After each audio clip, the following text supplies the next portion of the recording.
প্রিয় দর্শক, আপনাদের সকলকে স্বাগত জানাচ্ছি আমার জীবন আমার অধিকার অনুষ্ঠানে। আমাদের এই অনুষ্ঠানে সাধারণত নানা উন্নয়ন ইস্যু নিয়ে আমরা কথা বলে থাকি এবং আমাদের আজকের আলোচনার বিষয় হচ্ছে শিশু মৃত্যুহার এবং মাতৃমৃত্যুহার। আমরা জানি যে মিলেনিয়াম ডেভেলপমেন্ট গোল রয়েছে জাতিসংঘের 2015 সালের ভিতরে, যেটিকে মিট করবার জন্য আমরা অঙ্গীকারবদ্ধ, বাংলাদেশ অঙ্গীকারবদ্ধ। সেই বিষয়টিতে শিশু মৃত্যুহার মাতৃমৃত্যুহার কমানোর ক্ষেত্রে স্বাস্থ্যসেবাটা কোন পর্যায়ে রয়েছে সেটি নিয়ে মূলত আলোচনা করব। বিশেষ করে অতি দরিদ্র জনগোষ্ঠীর ক্ষেত্রে এই লক্ষ্য অর্জনের ক্ষেত্রে কী ধরনের সার্ভিস পৌঁছে দেওয়া হচ্ছে সেটি নিয়ে আমরা আলোচনা করতে চাই। আলোচনা করবার জন্য স্টুডিওতে আমন্ত্রণ জানিয়েছি। আমার পাশেই রয়েছেন ডক্টর মুরাদ হাসান এমপি, রয়েছেন পরিবার পরিকল্পনা বা ফ্যামিলি প্ল্যানিংয়ের মহাপরিচালক ডক্টর এ.কে.এম. আমির হোসেন এবং রয়েছেন অক্সফামের কনসালটেন্ট মোহাম্মদ মুজাহিদুল ইসলাম নয়ন। আমি শুরু করতে চাই জনাব আমির হোসেন আপনার কাছ থেকে। সেটা হচ্ছে আমরা দেখেছি যে বাংলাদেশে এই যে অতি দরিদ্র জনগোষ্ঠী বিভিন্ন ধরনের বাংলাদেশে যে স্বাস্থ্য পলিসি রয়েছে সেটি যথেষ্ট ভালো, আধুনিক, অনেকেই বলে থাকেন এবং আমাদের অন্যান্য দাতা সংস্থারাও সেটি প্রশংসা করেন। কিন্তু দেখা যায় যে স্বাস্থ্যসেবাটা অতি দরিদ্র আল্ট্রা পুয়ার যাদেরকে বলি তাদের ক্ষেত্রে পৌঁছানোর ক্ষেত্রে কিন্তু এখনও নানা ধরনের প্রতিবন্ধকতা রয়েছে। ফ্যামিলি প্ল্যানিংয়ের কমিউনিটি ক্লিনিকেও তাদের অ্যাক্সেস কম, কমিউনিটি ক্লিনিকের লোকজন ঠিকমতো থাকে কিনা, ফ্যামিলি প্ল্যানিং ইকুইপমেন্টস তারা পায় কিনা, হেলথের অন্যান্য সার্ভিস বা মেডিকেল সার্ভিস, মেডিকেল পার্সোনাল থাকে কিনা, এই সমস্ত প্রসঙ্গগুলো একটা এখন আলোচ্য বিষয়। এই বিষয়ে আপনার সরাসরি অভিজ্ঞতা রয়েছে, আপনি একটু যদি বলেন যে সর্বশেষ পরিস্থিতিটা আসলে কীরকম। আমাদের দেশের মাতৃমৃত্যুহার এবং শিশু মৃত্যুহার কমিয়ে আনার জন্য সরকার সর্বতভাবে চেষ্টা করতেছে এবং আমাদের প্রতি লাখে আপনার 2010 সালের সেন্সাস অনুযায়ী 194 জন মা মারা যেতেন। সেটা আমরা 2015 সালের মধ্যে প্রতি লাখে 143-এ নামিয়ে আনার চেষ্টা করছি এবং আমরা বাংলাদেশে বর্তমানে 2012 সালে প্রায় কাছাকাছি চলে গেছি। এখনও যদিও সার্ভে হয়নি, লেটেস্ট সার্ভে হয়নি, আমরা খুব কাছাকাছি চলে গেছি। এবং শিশু মৃত্যু হার ছিল প্রতি 1000 জীবিত শিশুতে আপনার 2000 সালে ছিল 53 জন মৃত্যু শিশু, আর আমরা 2015 সালে এটা 50-এ নামিয়ে আনার চেষ্টা করছি এবং এইটাও আমরা অনেকটা অ্যাচিভ করেছি। আর আপনি যেটা বললেন যে দেশের দরিদ্র জনগোষ্ঠীর চিকিৎসা সেবার জন্য সেখানে সরকার কমিউনিটি ক্লিনিক স্থাপন করেছে। প্রতি 6000 জনসংখ্যা জনগোষ্ঠীর জন্য একটা কমিউনিটি ক্লিনিক আছে, স্থাপন করা হয়েছে। সেখানে আমরা বিনামূল্যে ওষুধ দেওয়া হচ্ছে। সেখানে কমিউনিটি ক্লিনিকে একজন সিএসসিপি অর্থাৎ community clinic health care provider আছে। আর আমাদের ফ্যামিলি প্ল্যানিংয়ের যে মাঠকর্মীরা আছে সেখানে সপ্তাহে 3 দিন তারা কাজ করে এবং কমিউনিটি ক্লিনিকের যিনি হেলথ প্রোভাইডার সে প্রতিদিনই আছে, আর বাকি দিন স্বাস্থ্য বিভাগীয় কর্মীরা এখানে কাজ করে। আর একই সাথে আমরা মাতৃমৃত্যু হার কমিয়ে আনার জন্য আপনার দেশব্যাপী আমাদের ফ্যামিলি প্ল্যানিং ডিপার্টমেন্ট থেকে আমরা ইতিমধ্যে 1975 সন থেকে কাজ করার পর থেকে শুরু থেকেই আমরা পরিবার পরিকল্পনা অর্থাৎ জন্ম নিয়ন্ত্রণের পাশাপাশি মাতৃ এবং শিশু স্বাস্থ্য কেয়ারও আমরা কাজ করছি। আর বর্তমানে আমাদের বিশেষ করে 1500 ইউনিয়ন স্বাস্থ্যকেন্দ্র আমরা মানোন্নীত করার একটা প্ল্যান আছে। ইতিমধ্যে আমরা 500 ইউনিয়ন স্বাস্থ্যকেন্দ্র মানোন্নীত করেছি, যেখানে 24 ঘন্টা গ্রামীণ মায়েদের প্রসব সেবা নিশ্চিত করা হয় এবং শিশু স্বাস্থ্য সেবার পরিচর্যা করা হয়। আর 2013 সালের মধ্যে আমরা বাকি 1000 ইউনিয়ন ওয়েলফেয়ার সেন্টার এফডব্লিউসি যেটা আমরা আছে সেটা আমরা মানোন্নীত করব এবং এখানে আমাদের একজন এফডব্লিউভি, একজন sub assistant community medical officer that is SACMO, তারপর আমাদের একজন আমাদের একজন ফ্যামিলি প্ল্যানিং অ্যাসিস্ট্যান্ট, একজন আয়া, একজন গার্ড, একজন এমএলএসের সার্বক্ষণিক এখানে কাজ করে। এবং এখানে আমরা আপনার ওই গ্রামের দরিদ্র জনগোষ্ঠীর জন্য এবং বিশেষ করে মা এবং শিশু স্বাস্থ্যের নিশ্চিত করার জন্য এখানে আমরা প্রতি মাসে এই সেবাটা কি সাধারণ জনগোষ্ঠীর পর্যায়ে পৌঁছে যাচ্ছে? হ্যাঁ, পৌঁছে যাচ্ছে। আপনার যদি আমি একটু নয়নকে জিজ্ঞেস করতে চাই, আপনি তো অতি দরিদ্র জনগোষ্ঠী নিয়ে কিছু কাজ করেন, আপনাদের অক্সফামের কাজ করে থাকে, সেখানে আপনাদের কি অভিজ্ঞতা? এই স্বাস্থ্যসেবা সরকারের যে উদ্যোগটা সেটা কতখানি পৌঁছাচ্ছে? বাংলাদেশের স্বাধীনতার সময় থেকেই মানে দেশের উন্নয়ন এবং অন্যান্য পুনর্গঠনের কাজে অক্সফাম একটা উন্নয়ন সংগঠন হিসেবে শুরু থেকেই অতি দরিদ্র জনগণের পাশেই ছিল এবং বিশেষ করে যারা ভৌগোলিকভাবে দুর্গম এলাকায় বসবাস করে, যারা প্রান্তিক, যারা আর্থিকভাবে দুর্বল, শিক্ষা দীক্ষায় পিছিয়ে পড়া, এই মানুষগুলোর জন্যই কিন্তু অক্সফাম কাজ করে থাকে। আমরা সম্প্রতি 2010 সাল থেকে আমরা একটা বিশেষ প্রকল্প করছি বাংলাদেশের 7টি জেলায়, এর মধ্যে শরীয়তপুর, দিনাজপুর, লক্ষ্মীপুর, নোয়াখালী, চিটাগং এবং আমাদের কুড়িগ্রাম এবং নওগাঁ, এই 7টি জেলাতে আছে। এই 7টা জেলাতে আমরা অনেকগুলো বিষয় নিয়ে কাজ করছি দরিদ্র মানুষের জন্য, বিশেষ করে তাদের কর্মসংস্থান, তারপরে তাদের এসেনশিয়াল সার্ভিস যেগুলো সরকারের পক্ষ থেকে এগুলো পাইয়ে দেওয়া, সেফটি নেট এগুলো পেতে সহায়তা করা। আমরা এখানে সেতু বন্ধনের কাজ করছি। তো এই কাজটা করতে গিয়ে আমরা দেখতে পাচ্ছি এখনও যে সরকারের দিক থেকে দরিদ্র মানুষের যে স্বাস্থ্যসেবা, সরকারের দিক থেকে টারশিয়ারি লেভেল বাদ দিলেও সেকেন্ডারি এবং প্রাইমারি লেভেলে আমাদের দেশের কিন্তু হেলথ স্ট্রাকচার বা এশিয়ার মধ্যে অন্যান্য দেশের যে কোনো দেশের থেকে ঈর্ষণীয় পর্যায়ে ভালো আছে। আমরা কমিউনিটি পর্যন্ত প্রতি 6,000 মানুষের জন্য কমিউনিটি ক্লিনিক করতে পেরেছি। আমরা HFWC করেছি, আমরা উপস্বাস্থ্য কেন্দ্র করেছি, আমাদের হেলথ কমপ্লেক্স আছে উপজেলা পর্যায়ে, জেলা পর্যায়ে আধুনিক হসপিটাল আছে। এই যদি দেখেন তাহলে বাংলাদেশ সরকারের সফলতা কিন্তু ঈর্ষা করার মতো। কিন্তু সমস্যা যেটা হচ্ছে সেটা হলো যে সাধারণ জনগণের মধ্যে সচেতনতার অভাব, বিশেষ করে দরিদ্র নারীদের মধ্যে। অপরদিকে হেলথের যারা সেবা দিবেন সার্ভিস প্রোভাইডার্স, তাদের অনুপস্থিতি, এই সংকটটা কিন্তু অত্যন্ত প্রকট। এটাই বড় সংকট। এইটা একটা বড় সংকট। আর একটা বড় সংকট হলো গ্রামীণ, যেখানে প্রত্যন্ত অঞ্চল, চরাঞ্চল যেগুলো আপনার দুর্গম এলাকা, যোগাযোগের অভাব, সেইগুলোতে কিন্তু হেলথ পার্সোনাল ইনারা থাকতে চান না বা থাকতে পারেন না। এই দুইটা সমস্যার কারণে কিন্তু আমাদের দেশে মাতৃমৃত্যুর হার এবং শিশু মৃত্যুর হার এখন পর্যন্ত কিন্তু আমরা অ্যাচিভ করতে পারিনি। এবং এই অসুবিধাগুলো যদি দূর করা না যায় তাহলে ভবিষ্যতে কিন্তু এই সংকটগুলো, এই পরিসংখ্যানগুলো আজকে যেরকম আছে সেরকমই থেকে যাবে। তা আমরা মনে করি, আমাদের প্রত্যক্ষ অভিজ্ঞতা বলে যে এখন পর্যন্ত সচেতনতা তৈরি করার বিরাট কাজ বাকি আছে, এখন পর্যন্ত জনবল নিয়োগের একটা বড় কাজ বাকি আছে, এবং সর্বোপরি যারা হেলথের টেকনিক্যাল পার্সন তাদের উপস্থিতি সেখানে লাগবে। নন টেকনিক্যাল পার্সন দিয়ে তো আর সেটা হবে না। আমি এবারে ডাক্তার মুরাদ হাসানের কাছে আসতে চাই। সেটা হচ্ছে যে একে আমির বলছিলেন সেটি ইমপ্লিমেন্টেশনের জায়গাতে, তারা ইমপ্লিমেন্টেশনে কাজ করেন, তিনি সংকটের জায়গায় করছেন, কিন্তু এটা পলিসিগত একটা জায়গা আছে যেখান থেকে ডিসিশনটা হবে, এটা আমির হোসেন সাহেবরা ইমপ্লিমেন্ট করবেন। সেই পলিসিগত জায়গায় এই বিষয়গুলোকে অ্যাড্রেস করবার জন্য কি করা আছে? গ্রামে প্রধানমন্ত্রী আহ্বান জানাচ্ছেন যে গ্রামে ডাক্তারকে যেতে হবে, কিন্তু আমরা জানি যে ডাক্তাররা অনেকে যাচ্ছেন না। সেইটি এনশিওর করার জন্য স্ট্যান্ডিং কমিটি বা আপনারা যারা পলিসি লেভেলে আছেন তারা কি করছেন? আসলে ডাক্তাররা রিমোট এরিয়াগুলোতে, দুর্গম এলাকা, চর অঞ্চল, পাহাড়ি পর্বত এলাকাগুলোতে তাদের যে যে জায়গায় পোস্টিং থাকে সেখানে তারা থাকে না। খুব কমন একটা এটা অভিযোগ, যেটা নিয়ে আমাদের মাননীয় প্রধানমন্ত্রী খুব তীব্র ভাষায়, আপনি খেয়াল করলে দেখবেন, আমার মনে হয় বাঙালি জাতির সকল মানুষ স্যাটেলাইট চ্যানেলগুলোতে মাননীয় প্রধানমন্ত্রীর এই তীব্রভাবে ডাক্তারদেরকে তাদের স্ব স্থানে পোস্টেড, যেখানে যেখানে যে ডাক্তারবৃন্দ আছেন সেখানে থাকতে হবে। আপনাকে একটা বিষয় এখানে উল্লেখ করতে চাই যে আমাদের যে জনবলের অভাব, স্বাস্থ্য মন্ত্রণালয় এবং পরিবার পরিকল্পনা অধিদপ্তর, এই যে আমাদের এই মিনিস্ট্রিতে জনবলের অভাব নিয়ে যে কথাটা উঠেছে আজকে, আপনি জানেন যে আমরা 5,000-এরও অধিক ডাক্তার জরুরি ভিত্তিতে অ্যাডহক ডক্টরস অ্যাপয়েন্টমেন্ট দেওয়া হয়েছে এই পারপাসটা ফিল আপ করার জন্য, to health service, to ensure the health service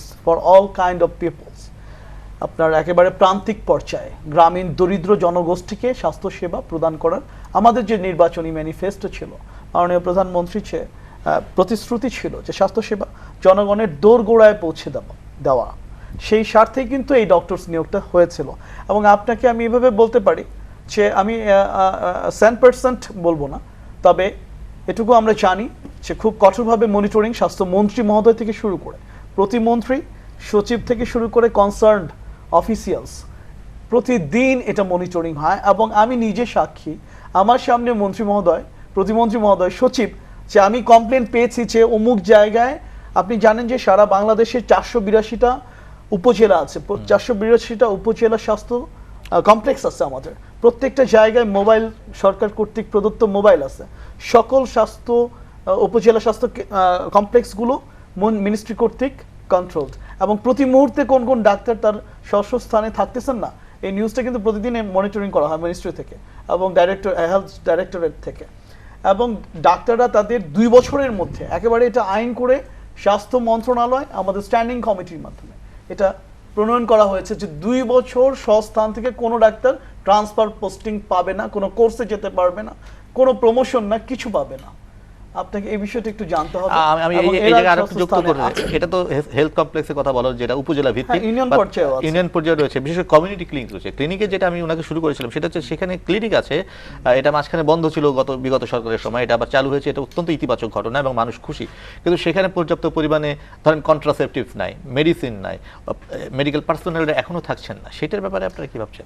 এই বিষয়টা নিয়ে আমি এভাবে উল্লেখ করতে চাই যে দেখেন, আমরা জনগণের কাছে আমরা কমিটমেন্ট করে জনগণের ভোট নিয়ে আমরা নির্বাচিত হয়ে এসেছি এবং জনগণকে স্বাস্থ্য সেবা দেওয়ার কথা নিশ্চিত করব বলেই আমরা কিন্তু সেই জায়গায় সেই স্থানে আমাদেরকে জনগণ ভোট দিয়ে পাঠিয়েছে। এবং আমরা বলতে চাই যে 2001 সালে যখন 96 থেকে 2001 পর্যন্ত গণপ্রজাতন্ত্রী বাংলাদেশ সরকারের রাষ্ট্র পরিচালনার দায়িত্বে মাননীয় প্রধানমন্ত্রী শেখ হাসিনা ছিলেন, তখন কিন্তু এই বাংলাদেশে প্রথম এই ভিশনটা 6000 জনগোষ্ঠীর জন্য একটি করে কমিউনিটি ক্লিনিক, এটা কিন্তু এই প্রকল্পটি শুরু হয়েছিল 98 সালে। এবং আমরা দুঃখজনকভাবে খেয়াল করেছি যে 2001 সালে 1 অক্টোবরের নির্বাচনের মাধ্যমে যাই হোক, পট পরিবর্তনের পরে এগুলো সব খোয়ার খামার এবং নিষিদ্ধ জায়গায় পরিণত হয়েছিল। এদেশের মানুষ এটা দেখেছে। অথচ আমরা সেই সময় যেটা দেখেছিলাম, যে উদ্দেশ্য নিয়ে মাননীয় প্রধানমন্ত্রী এই কমিউনিটি ক্লিনিক প্রকল্পটা গ্রহণ করেছিলেন এবং প্রান্তিক সাধারণ দরিদ্র মানুষের জন্য তাদেরকে বিনামূল্যে ওষুধ দেওয়া, তাদেরকে স্বাস্থ্যসেবা দেওয়া এবং প্রাইমারি যে ট্রিটমেন্টটুকু সেটা নিশ্চিত করা, শিশু, নারী, বৃদ্ধ, বৃদ্ধা, যে মানুষগুলো গ্রামে সাধারণ ওই জনপদের মানুষগুলো ইউনিয়ন পর্যায়ের ইউনিয়ন হেলথ সেন্টারে আসতে পারতেছে না, উপজেলা কমপ্লেক্সে যেতে পারতেছে না, তাদের বাড়ির কাছে একটা কমিউনিটি ক্লিনিক আছে, সেখানে সে একদম বিনামূল্যে, 10টা টাকা লাগে না। তো এইখানে আপনি এখন যে প্রশ্নটা উঠতেছে যে এই জায়গাটা থেকে তারা ঠিকমতো সেবা পাচ্ছে না বা ম্যান পাওয়ার নাই, তো আমি আপনাকে এটা বলতে চাই যে আমরা এই 4 বছরে স্বাস্থ্য মন্ত্রণালয় এবং পরিবার পরিকল্পনা অধিদপ্তরে সবচেয়ে বেশি নিয়োগ আমরা দিয়েছি এবং এখানে 6391 জন শুধু স্বাস্থ্য সহকারী নিয়োগ দেওয়া হয়েছে। এবং খুব রিসেন্টলি পরিবার পরিকল্পনা সহকারী থেকে শুরু করে আমরা একাধারে, এখানে ডিজি সাহেব সঠিক সংখ্যাটা উল্লেখ করতে পারবে, আজকেও আমাদের স্ট্যান্ডিং কমিটিতে এই নিয়োগ সংক্রান্ত আলোচনাগুলো হয়েছে এবং আমাদের যে গ্যাপগুলো আছে সেগুলো খুব দ্রুত আমরা নিয়োগ প্রক্রিয়া সম্পাদন করব এবং ইতিমধ্যে পরিবার পরিকল্পনা অধিদপ্তরে নিয়োগ পরীক্ষা চলছে। ঠিক আছে, আমাদের প্রতিটা কমিউনিটি ক্লিনিকে একজন করে community health care provider full time থাকেন, একদম appointed for that community clinic each, যে বাংলাদেশে এই মুহূর্তে 13,000 কমিউনিটি ক্লিনিক প্রকল্পর টার্গেট করা আছে, যা 11,500 community clinic ongoing. About 60 lakh people they are getting free treatment, free medicines. এবং শুধু তাই নয়, আমি আপনাকে এটাও বলতে চাই যে কমিউনিটি ক্লিনিকগুলোতে আমরা সিজারিয়ান সেকশন এবং মাদের প্রসব সেটা ওখানে হচ্ছে এবং সেটা স্কিলড বার্থ অ্যাটেন্ডেন্ট যারা মিডওয়াইফস, তাদেরকে আমরা ট্রেনিং করে সেখানে দায়, যাদেরকে বলি আমরা ট্রেন্ড দায়, তাদেরকে দিয়ে সেই সার্ভিসটা আমরা দিচ্ছি। এবং শুধু তাই নয়, ছোট ছোট যে কোনো মানে সার্জিক্যাল এবং পার টাইম আমরা এটাও আলোচনায় এনেছি স্ট্যান্ডিং কমিটির মিটিংয়ে, সে আমরা টাইম টু টাইম আমরা তো বলেছি আপনাকে যে ইউনিয়ন পর্যায়ে পর্যন্ত আমাদের অ্যাডহক ভিত্তিতে নিয়োগপ্রাপ্ত ডাক্তাররা তারা ডিউটি করছে, তাদেরকে এভাবেও আমরা বলেছি যে অল্টারনেটিভলি যদি ওই ইউনিয়নের যে কমিউনিটি ক্লিনিকগুলো আছে 5টা বা 6টা, সেখানে যদি একদিন করে একটু সার্ভিস দেওয়া যায়, দ্যাট উইল বি গ্রেট। এই ডিসিশনটাও কিন্তু আমাদের মধ্যে আছে যে আমাদের কিন্তু এই সিদ্ধান্ত নাই যে একজন মেডিকেল ডক্টর অর্থাৎ এমবিবিএস পাস করে কোনো ডক্টর কমিউনিটি ক্লিনিকে নিয়োগ প্রদানের সিদ্ধান্ত এখনো নেই, বাট আমি এটা পার্লামেন্টে কিন্তু এই প্রস্তাবনা আমি বাজেট বক্তব্য করেছি। ডাক্তার যে নেই সেটা কোনো অপরাধ নয় কিন্তু, তাহলে no no no no, it is not the decision of the government. অনেকে কিন্তু আবার এটা ধারণা আছে যে ডাক্তার নেই, এইখানের যে অর্গানোগ্রামটা কমিউনিটি ক্লিনিকের যে এখানে ম্যান পাওয়ারের মধ্যে, এখানে তো ডক্টরসের কোনো প্রভিশনই নাই। আমরা ছোট্ট একটা এবং এখানে হেলথ অ্যাসিস্ট্যান্ট, ফিরে সেই আলোচনাটা কন্টিনিউ করব। প্রিয় দর্শক, আমাদের সঙ্গেই থাকুন আমার জীবন আমার অধিকারের সঙ্গে। ফিরছি একটু পরেই।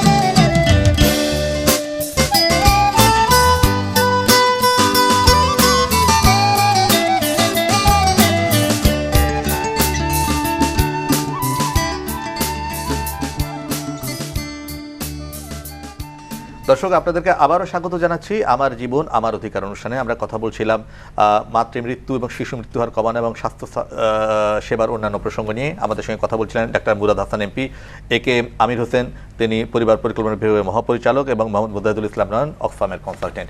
আমি একটু একে আমির হোসেনের কাছে আসতে চাই। যেটা ডাক্তার মুরাদ হাসান এমপি বলছিলেন, যিনি সরকারের পলিসি মেকারদের একজন অংশ, যে অনেক কিছু করা হচ্ছে, কিন্তু আমরা দেখেছি যে বাজেটেও যে এর আগের বছর যে বাজেটে যে পরিমাণ বরাদ্দ দেওয়া হয়েছিল, এবার কিন্তু বরাদ্দটা বেশ কমে গেছে, এবং বলতে পারি 0.43% এরকম সামথিং। আগের বছর ছিল প্রায় 9.9 সামথিং এর তুলনায়। আপনি যখন ইমপ্লিমেন্ট করতে যান, তখন কি জনবল সংকট, এই বাজেট সংকট, এগুলো কি ফেস করেন না?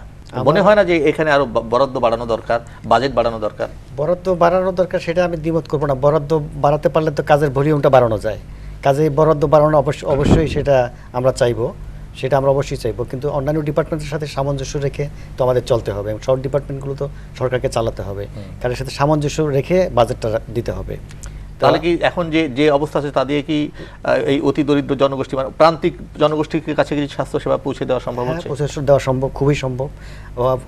উদাহরণ হিসেবে বলতে পারি, যেমন কমিউনিটি ক্লিনিকের কথা বললেন, কমিউনিটি ক্লিনিকে কিন্তু পর্যাপ্ত পরিমাণ ওষুধ দেওয়া হয়, এবং আমি ব্যক্তিগতভাবে কমিউনিটি ক্লিনিক পরিদর্শন করেছি। সেখানে স্টোরে যথেষ্ট ওষুধ আছে, এবং কমিউনিটি ক্লিনিকে বিতরণের জন্য উপজেলা পর্যায়ে স্টোর আছে, সেখানে ওষুধ মজুদ রাখা হয়, সেখানেও সাফিসিয়েন্ট ওষুধ মজুদ আছে। অর্থাৎ কমিউনিটি ক্লিনিকগুলোতে কিন্তু ওষুধের কোনো ঘাটতি কখনই পড়ে না।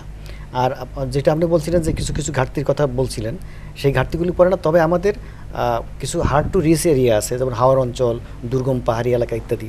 এই সমস্ত জায়গায় আমাদের ফ্যামিলি প্ল্যানিং কিছু কিছু আইটেম অনেক সময় যারা পরিবার পরিকল্পনা পদ্ধতি গ্রহণ করেছে, অথচ হাতের কাছে তার প্রয়োজনও এটা পাচ্ছে না, এটা কিছু কিছু আছে। সেটা ওয়ার্ল্ড ওয়াইড সব জায়গায় আছে, যেমন এই সমস্ত ন্যাচারাল ব্যারিয়ারের কারণে। কিন্তু আমরা সাপ্লাই সিস্টেমটা সবসময় আমাদের অত্যন্ত স্ট্রং আছে, এবং সাপ্লাইতে কোনো সমস্যা নেই।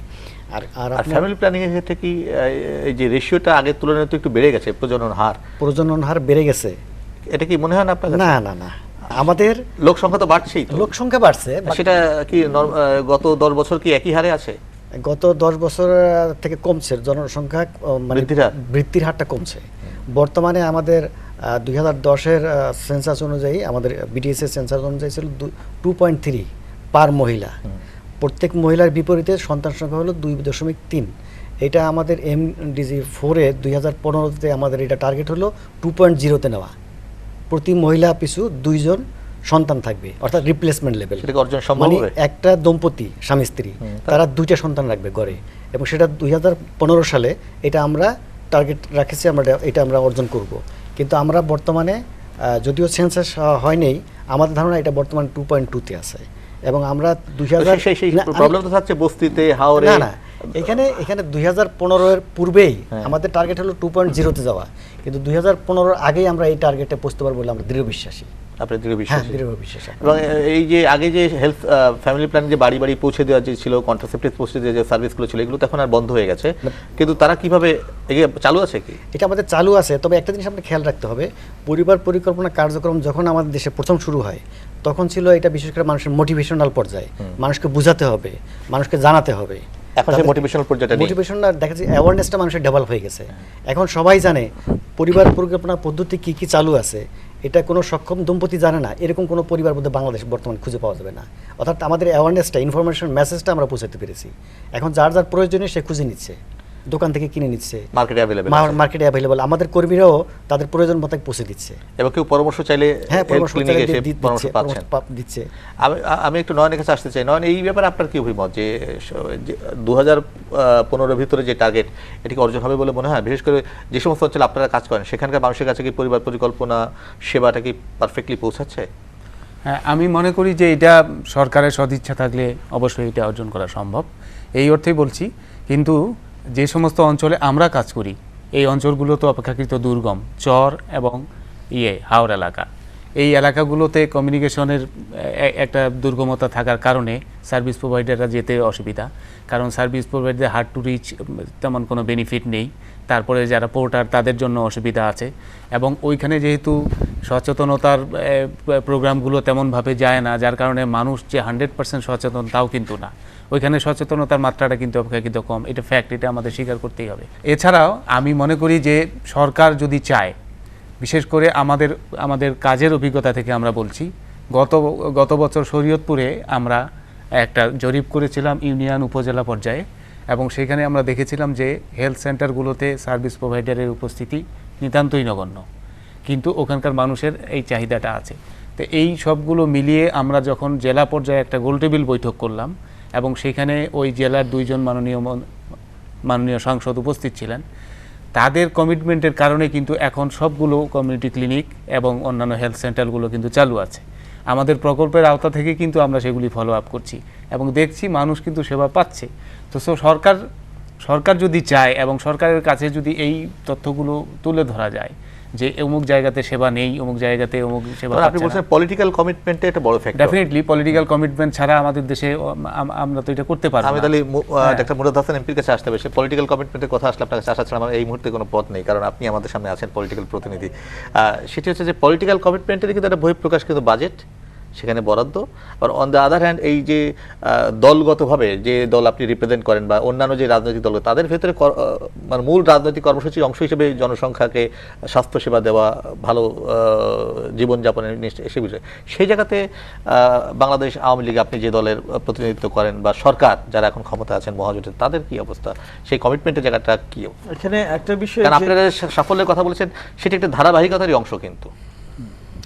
অবশ্যই আমরা মনে করি যে সফলতার ধারাবাহিকতা ধরে রাখতে আমরা সক্ষম হয়েছি। এভাবে বলতে চাই যে জনসংখ্যার নিয়ন্ত্রণের বিষয়টি যেটা আপনি উল্লেখ করছেন, যে সেক্ষেত্রে সরকারের কমিটমেন্ট অবশ্যই জনসংখ্যা নিয়ন্ত্রণের প্রশ্নে। ফ্যামিলি প্ল্যানিং এর ডিজি সাহেব আছেন, সে আমাদের এখানে স্লোগানটা যে দুটি সন্তানের বেশি নয়, একটি হলে ভালো হয়, এই যে স্লোগানটি, এটা আমার কিন্তু মুখস্থ। কেমনি মুখস্থ? নিশ্চয়ই এটার প্রচার আছে। এইরকম আমি নিজেও একসময় স্ট্যান্ডিং কমিটির মিটিংগুলোতে আমরা আলোচনায় এনেছি যে আপনি যেটা উল্লেখ করতে চেয়েছেন যে বিগত 10 বছরে কি আমাদের ইনফ্লেশন মানে পিপল গ্রোথ রেট এটা কি বেড়েছে কিনা, এরকম একটা কোয়েশ্চেন কিন্তু এসেছিল। আসলে আমরা মিডিয়াগুলোতে কিন্তু যে প্রচারণাগুলো, এটা হয়তো বা আগের মতো অত বেশি দেখা যায় না। যেটা ডিজি সাহেব বললেন যে আসলে আমরা কিন্তু রুট লেভেলে বা একেবারে প্রান্তিক পর্যায়ে আমরা ফ্যামিলি প্ল্যানিং ডিপার্টমেন্টের মাধ্যমে আমরা সেটা এই মেসেজগুলো আমরা পৌঁছাতে পেরেছি যে জনসংখ্যা নিয়ন্ত্রণ করার জন্য, অর্থাৎ জন্ম নিয়ন্ত্রণ যে করতে হবে, এই মেসেজটা আমার মনে হয় এই আজকে 2012 সালে আধুনিক বাংলাদেশ বা ডিজিটাল বাংলাদেশ যখন আমরা গড়ে তোলার প্রত্যয় ব্যক্ত করছি, সেই লক্ষ্যে কাজ করছি, তখন এই মেসেজটি পৌঁছে নাই জনসাধারণের কাছে, এটা আমরা বিশ্বাস করতে পারি না। আমরা বিশ্বাস করি যে এটা পৌঁছেছে একেবারেই, যে আমাদের নয়ন ভাই যেটা উল্লেখ করেছে যে একদম রিমোট এরিয়া, যেটা হার্ড টু রিচ, যেখানে পৌঁছা খুবই দুর্গম এরিয়াতে পৌঁছা কঠিন, সেই জায়গাগুলোতে কিছু মেসেজের গ্যাপ থাকতে পারে। তারপরেও আজকে একটি করে মোবাইল সবার হাতে হাতে, আমাদের কতগুলো মোবাইল কোম্পানি আর কত কোটি মোবাইল আছে, এটা একটু আমরা জানলেই বোধহয় বুঝতে পারবো যে আসলে কেউ জানে না, এই কথাটি আর সত্য নয়, সবাই আমরা সবকিছু জানি। এবং আমার মনে হয় আমাদের চেয়েও সাধারণ মানুষ, চর অঞ্চলের মানুষ, দুর্গম অঞ্চলের মানুষ বেশি জানে।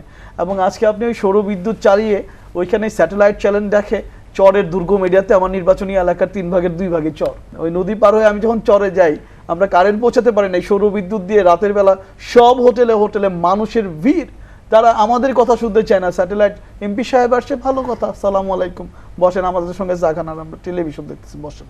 তো এই মানুষগুলো জানে না message. I don't believe it. আমাদের সরকারের যে পরিকল্পনা, যে জনসংখ্যা নিয়ন্ত্রণের প্রশ্নে সরকার অত্যন্ত আন্তরিক এবং এই বিষয়টি অত্যন্ত গুরুত্ব সহকারে আমাদের মিনিস্ট্রি দেখে, এবং inflation rate is absolutely controlled. এবং উইদিন 2015 আমরা বিশ্বাস করি যে আমাদের যে গোল বা টার্গেট 2.0, এখন যেটা 2.3, যেটা BIDS ডেমোগ্রাফি অ্যান্ড সার্ভে, হ্যাঁ এটা আছে আমাদের কাছে সেন্সাসটা, তার আলোকে 2.3 এরকম ধরা হচ্ছে। তো আমরা উই উইল রিচ উইদিন 2 ইনশাআল্লাহ উইদিন 2015। আর পাশাপাশি হেলথ সার্ভিস প্রোভাইডার্সদের উপস্থিতি নিয়ে যে প্রশ্নটি, এটি আসলে আমি মনে করি কিছু কিছু জায়গায় ব্যর্থ হতে পারে। আমি একদম অ্যাবসলিউট কোনো শব্দ নাই, মেডিকেল সায়েন্সেও নাই, সেটা আমি নিজেও বলতে চাই না, আমার সরকারও বলে না সেটা। কিন্তু আমরা এটাকে অ্যাবসলিউট করার জন্য সর্বাত্মক প্রচেষ্টা গ্রহণ করছি সব জায়গাতেই, কমিউনিটি ক্লিনিক, ইউনিয়ন স্বাস্থ্য কেন্দ্র, উপজেলা স্বাস্থ্য complex, district hospital, divisional hospital, and finally আমাদের মহানগর বা ঢাকা সিটিতে সব পর্যায়ে আমরা man power recruitment from doctors to একদম হেলথ সার্ভিস প্রোভাইডার, সবচেয়ে যে MLSS অর এনিওয়ান, আমাদের অর্গানোগ্রাম বা ম্যান পাওয়ার স্ট্রাকচার যেটা আছে সে অনুযায়ী আমরা প্রোভাইড করার সব উদ্যোগ আমরা গ্রহণ করছি। এই ল্যাক্স এন্ড গ্যাপস আমরা রাখবো না ইনশাআল্লাহ। অসংখ্য ধন্যবাদ আপনাদের সবাইকে, অসংখ্য ধন্যবাদ। ডক্টর মুরাদ হাসান এমপি, একে Amir Hossain, DG family planning এবং মজিদুল ইসলাম রহমান, আপনাদেরকে ধন্যবাদ।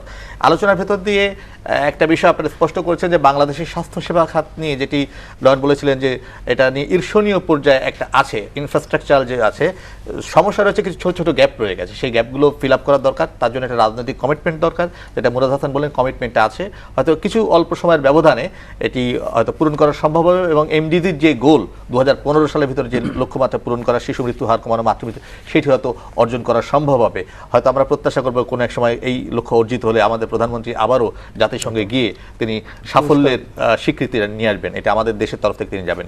সেই প্রত্যাশা ব্যক্ত করে আজকে শেষ করতে চাই, কারণ আমরা অপটিমিস্টিক হতে চাই। বাংলাদেশের স্বাধীনতা সেটি মানুষের জন্য সত্যি অর্থবহ হয়ে উঠুক, সেটাই আমরা চাই। এবং অর্থবহ হতে পারে সুস্থ জীবনের ভিতর দিয়ে, সুস্থ জন্মের ভিতর দিয়ে, সুস্থ স্বাস্থ্যের ভিতর দিয়ে এবং সুস্থ জীবন জীবিকার ভিতর দিয়ে। আমরা সেই প্রত্যাশা করে শেষ করতে চাই। প্রিয় দর্শক, সবাই ভীষণ ভালো থাকবেন।